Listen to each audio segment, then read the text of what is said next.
Hi, it's Russ from Pro Tools Expert, and this is the second of two new plugins released from Universal Audio, the Katz Case Stereo Ambience Recovery. Now, if you pop over to our Facebook page, in fact, pop over to UAD, you'll see a video there from Katz explaining to you what it is and what it isn't. It isn't a stereo widener, and it isn't a reverb unit. What it does is it enables you to recapture some of the ambience that's in a mix and do some other tricks, like you can push the sides out, you can pull the mid in, and add filters to that as well. So if you've got a track that's particularly dry, that didn't have enough reverb in there at the start, you can effectively put the reverb back or increase the reverb that's already in the mix, or the ambience that's in the mix. So let's say there's a jazz recording from a live gig.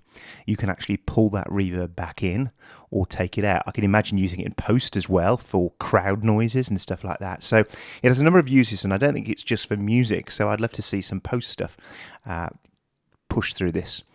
And what you have basically, you have the left to right, again a show and tell. You have the recovery itself, and you can say I want it to be deep or wide. That's pretty self-explanatory. You're either going for width of the sound, the stereo width, or you're going for the depth of the sound. Then you have filters where you can recolor that sound as well. So I've been playing with this track here with this kind of Britpop, kind of Coldplay sort of style, and I've been just trying to put a sparkly reverb back on the voice that was there, but it wasn't really a sparkly reverb. And that effectively is what you can do. You can switch these ambient filters in.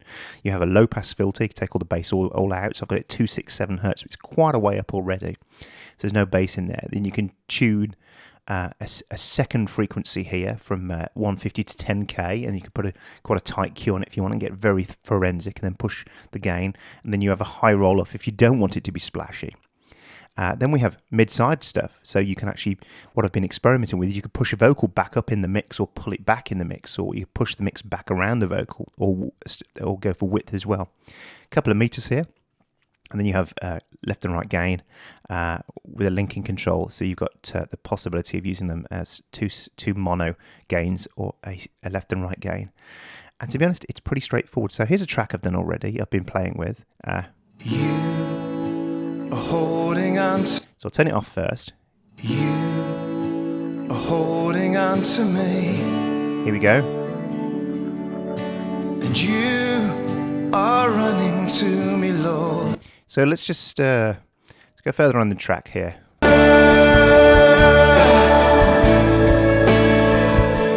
blessed Savior.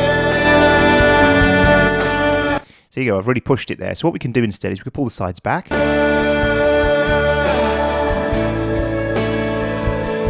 blessed Savior.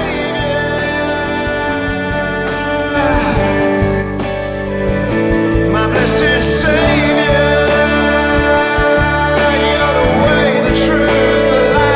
Go back a bit in the track. And I can rest secure and know that you are there to carry me. And you can hear there. To carry me.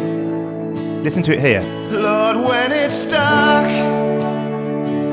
you are the light. You show me the way to go. Loads of reverb in there. And when I'm lost, my satellite. Now the cool thing is pushing the vocal in and out the mix. So let me play that. Cure and know that you are there to carry me. Using the MS stuff. To carry me. Lord, when it's dark, you are the light. You show me the way to go.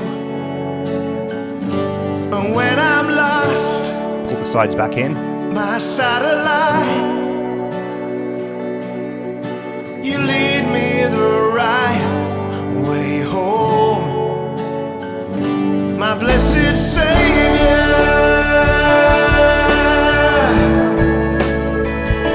My blessed Savior. Now, if you watch the video, Bob recommends don't go any more higher than 5 dB. I'm at 4 dB at the moment, but you could go really hard and play it really, get it really wild. Your grace is pouring onto me. And you're starting to get some artifacts there, some coloration. An endless waterfall of love.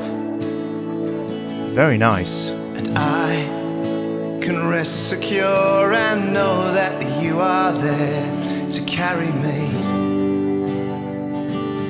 And again, classical stuff as well. I'm sure classical stuff would really benefit from this as well. If you've had a classical recording, you need to give it some width and some depth, then this is probably it. That's it, really. There's not much more to say apart from it does what it says on the tin. It's got some great tools, particularly the MS stuff. I really love the ability to be able to take something in the center and push it through and pull the sides back in or push them out. So although on Bob's video it says you want to be bigger in the music business, and he's joking about do you want a big mix, it's far more than just a widening tool. It is a tool for you to be able to get into a track that's already been mixed as a mastering engineer and do some really cool stuff, either to recover some ambience or to pull it back out of the mix if you want. You can go the other way and make it much drier as well. So thumbs up. It's one of those moments that it's a bit like the voice of God. It's one of those things that not everybody's going to buy, but it's a great tool and well worth consideration if you're in the mastering business for adding some extra density and extra width and to a track. So thumbs up from me. Well done, Bob, and well done, Universal Audio. Thanks for watching. I'll see you again soon.